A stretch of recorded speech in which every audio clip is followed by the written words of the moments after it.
روزی لئو تولستوی در خیابان راه می‌رفت که ناآگاهانه به زنی طعنه زد.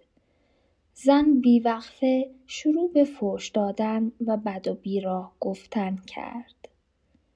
بعد از مدتی که خوب فحش داد، تولستوی کلاهش را از سر برداشت و محترمانه گفت: من هم لئو تولستوی هستم.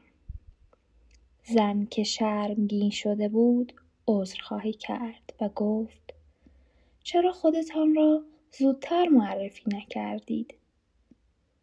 تولستوی در جواب گفت: شما داشتید با توهین‌هایتان خودتان را معرفی می‌کردید و من هم صبر کردم تا توضیحات شما تمام شود و من هم خودم را معرفی کنم.